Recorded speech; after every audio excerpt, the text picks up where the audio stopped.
नमस्कार. आजच्या भागामध्ये इथे तेजस आता मानसीजवळ बसलेला असतो. तेव्हा मानसी म्हणत असते राष्ट्रहित.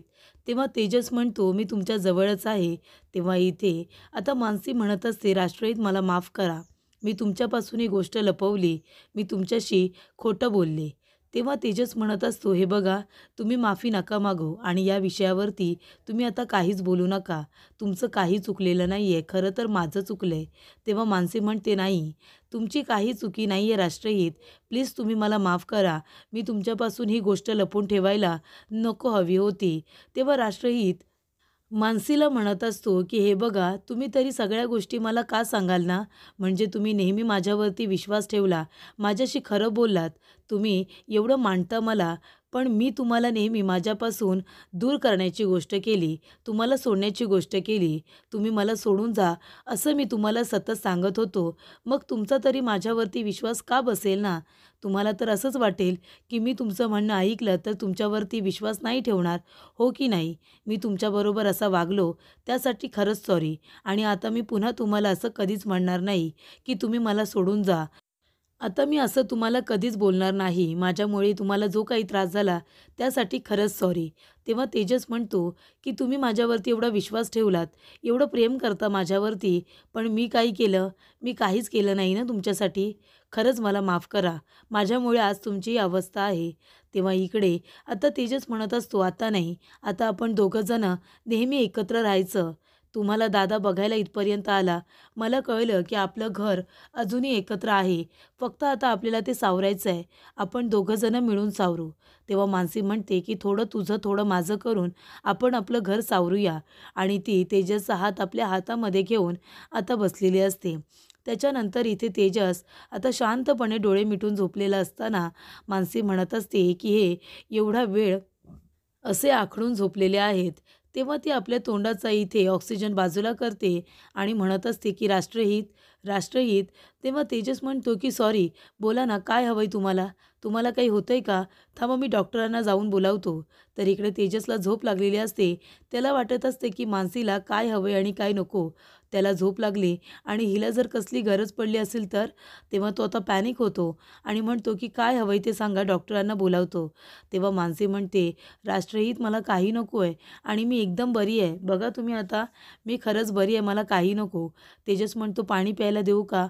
मानसी म्हणते, "नाही नको, पाणीसुद्धा नको आहे. मला खरंच आता बरं वाटतंय. तुम्ही रात्रभर असे अवघडल्यासारखे झोपला होतात ना, म्हणून तुम्हाला आवाज दिला." तेव्हा तेजस म्हणतो, "बापरे! सकाळ झाली.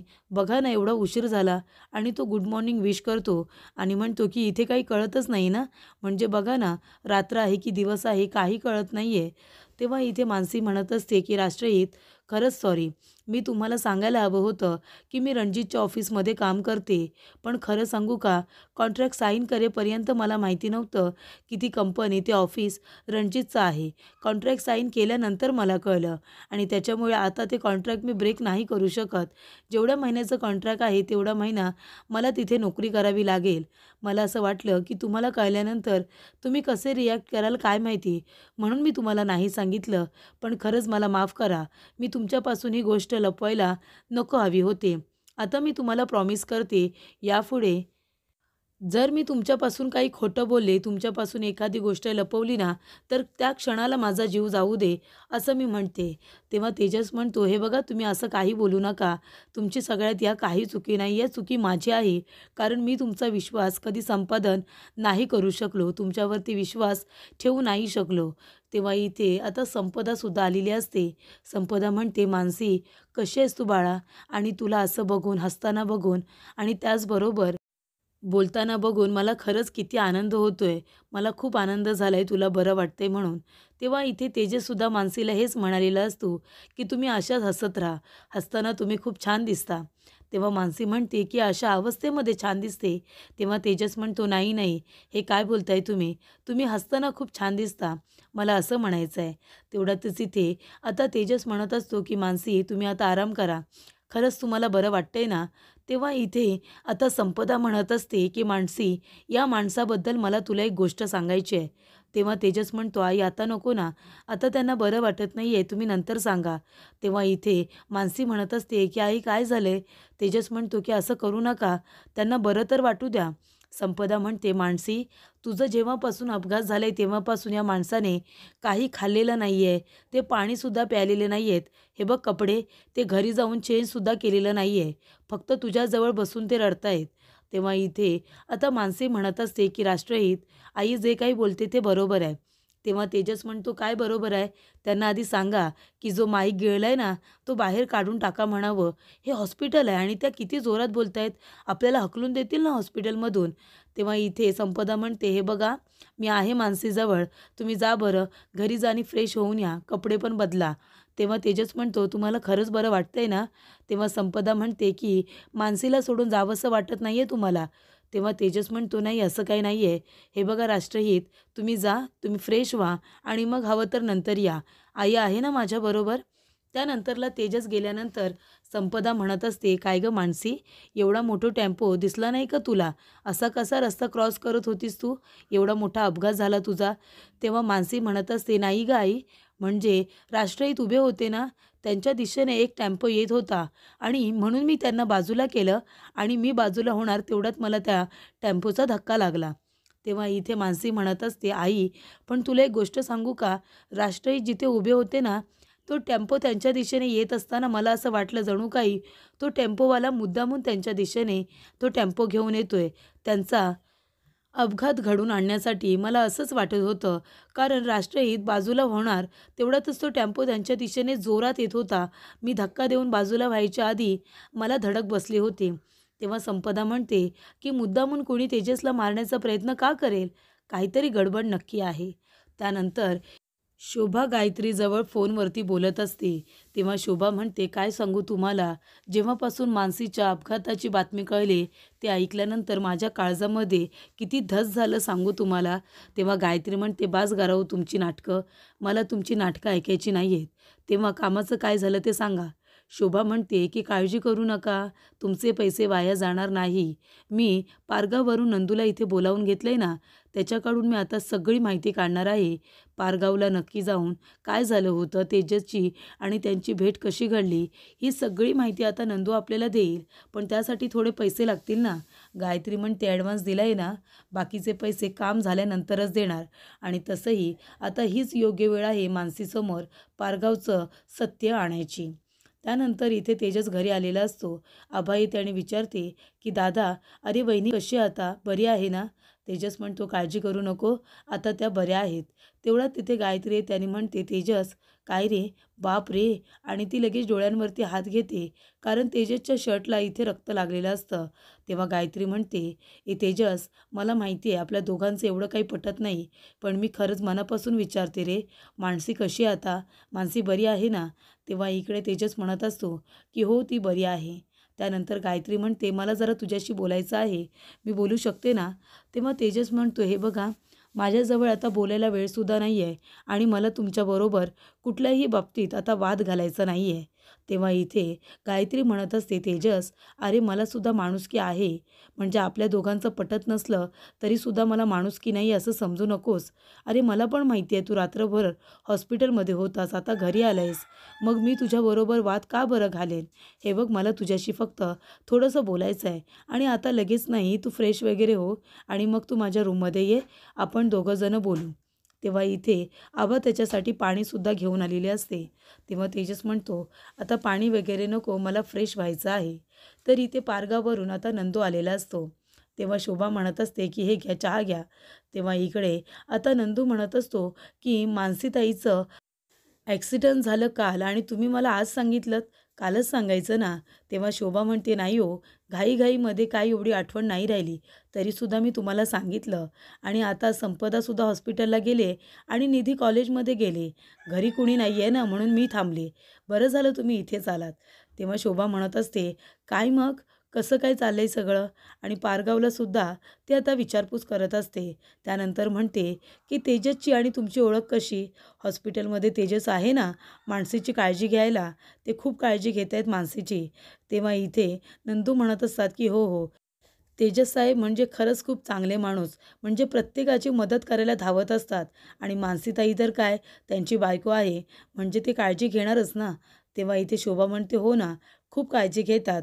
तेव्हा इकडे तुमची आणि तेजस सरांची भेट कशी काय झाली काही सांगाल का? तेव्हा ते पारगावला आले होते, तेव्हा भेट झाली असं नंदू सांगत असतो. तेव्हा पारगावला कशासाठी? म्हणजे काहीतरी काम असेल म्हणून तर आले असतील ना, नाहीतर ते काही काश्मीर आहे का? लोकं तिथे फिरायला येतात. कामाशिवाय थोडे ना आले असतील. तेव्हा इकडे आता नंदू म्हणत असतो, की तेजस साहेब सरकारी अधिकारी आणि आपले साहेब कसे सगळा व्यवहार कॅशने करायचे, कारण त्यांना कार्ड वगैरे जमायचं नाही. तेव्हा तेजस साहेब तिथे आले आणि म्हणाले, की तुम्ही सगळा कॅशने व्यवहार करता, हे चुकीचं आहे. ते सरकारी अधिकारी म्हणून आले होते आणि त्यांनी सगळी माहिती दिली आम्हाला, की कसं इथे पैसा खर्च करायचा, कसा नाही. आणि आम्हाला त्यांनी खूप मदतसुद्धा केली. म्हणजे मानसीताईच्या लग्नामध्ये इथे दागिन्यांच्या ऐवजी त्यांनी भक्कड पैसासुद्धा उभा केला होता. एवढी मदत केली होती त्यांनी आम्हाला. ते सरकारी अधिकारी आहेत ना म्हणून. तेव्हा इकडे शोभा म्हणत असते, कसला सरकारी अधिकारी? तो सुद्धा तेजस यांना मूर्ख बनवले त्याने. तेव्हा इथे तेजस येतो आणि म्हणतो, वहिनी बोलावलं तुम्ही? तेव्हा गायत्री म्हणते, हो ना. तेजस ये बस. आणि ती म्हणते, हे बघ तेजस, मला माहिती आहे आपल्या दोघांचे खूप वाद होतात, आपलं अजिबात पटत नाही, पण शेवटीला आपण एका घरामध्ये राहतो, प्रभुनिवासामध्ये, हो की नाही? तेव्हा तेजस म्हणतो, वहिनी जे काही बोलायचं आहे ते लवकर बोला, मला पुन्हा हॉस्पिटलमध्ये जायचं आहे, मला उशीर होतोय. तेव्हा गायत्री म्हणते, हो मी लगेच माझं बोलणारच आहे. हे बघ तेजस, शेवटीला आपण कितीही भांडलो तणलो तरीसुद्धा आपण गौरव पांडव सगळे एकाच घरामध्ये राहतो, कारण आपण सगळे प्रभू आहोत. एकमेकांना काही गरज लागली तर आपण एकमेकांना मदतच करणार ना.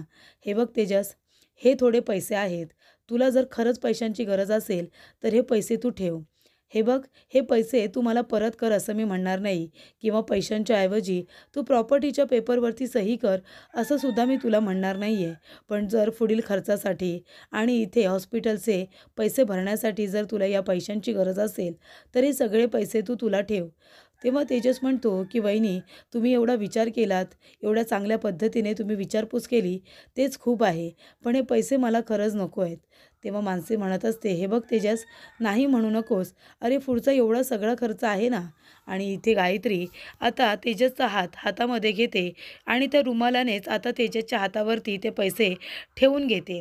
तेव्हा इथे आता तेजस म्हणत असतो, की वहिनी खरंच थँक्यू, तुम्ही एवढा विचार केलाच ही खूप मोठी गोष्ट आहे, पण हे पैसे नको, हे पैसे ठेवून घ्या. तेव्हा आभा आता दारामधून सगळं बघत असते. तेव्हा इकडे आभाचा गैरसमज होतो, तिला वाटतं की तेजसने हे पैसे दिलेले आहेत. तेव्हा इकडे गायत्री म्हणत असते, की आभा तू इथे?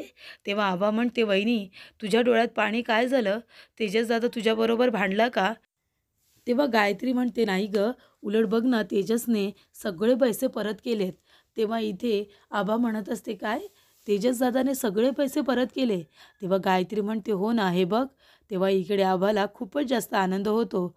तर इथे आभाला असं वाटत असतं, की गायत्री खरोखर बदलले म्हणून तिच्या डोळ्यात पाणी आले. तेव्हा गायत्री म्हणते, की बघ, त्याला आता पैशांची खरं तर गरज आहे, पण त्याने स्वतःहून हे सगळे पैसे आणले आणि माझ्या हातात दिले आणि म्हणाला, की हे पैसे मी परत करतोय म्हणून. तेव्हा आभा म्हणते, की खरंच? तेव्हा इथे गायत्री म्हणते, की चला, एक विटनेस तर मिळाला. आता ही माझ्या बाजूने साक्ष देऊ शकते, की हे पैसे मला तेजसनेच दिलेले आहेत. त्याच्यानंतर इथे आता गायत्री म्हणत असते, की आता तेजसला फसवणं माझ्यासाठी अजूनच सोपं झालेलं आहे. तेजस, आता बघ या प्रकरणामध्ये तुला कसं अडकवते ते. तर पुढील भागामध्ये आपण बघूया. इथे मानसीला इंजेक्शन मारण्यासाठी सिस्टर आलेले असतात. तेव्हा मानसी म्हणत असते, अहो राष्ट्रहित, तुम्ही यांना सांगा ना, मी सगळे औषधं खाईन, मी कडू औषधं सगळी खाईन, पण मला इंजेक्शन नको हो. मला इंजेक्शनची खूपच जास्त भीती वाटते. तेव्हा इथे मानसीला इंजेक्शनची भीती वाटत असते, पण तिला देणंसुद्धा इंजेक्शन गरजेचं असतं. तेव्हा तेजस म्हणत असतो, तुम्ही इंजेक्शनकडे अजिबात बघू नका, तुम्ही तिकडे दुर्लक्ष करा, तुम्ही माझ्याकडे बघा आणि माझं म्हणणं ऐका.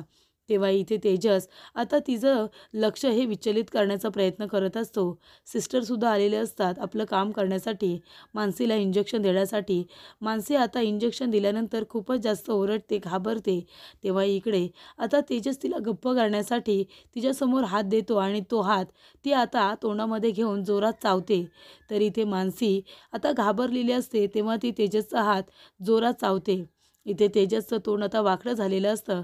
पण मानसीला आता पूर्णपणे बरं करण्यासाठी इथे तेजस तिचा सगळा इथे रागसुद्धा सहन करतो आणि म्हणतो की ये आता जिंकलो. म्हणजे इथे इंजेक्शन घेतल्यामुळे तेजसला खूपच जास्त आनंद हा झालेला असतो. त्यानंतरला मानसी बरी झाल्यानंतर तेजस तिला घरी घेऊन येतो.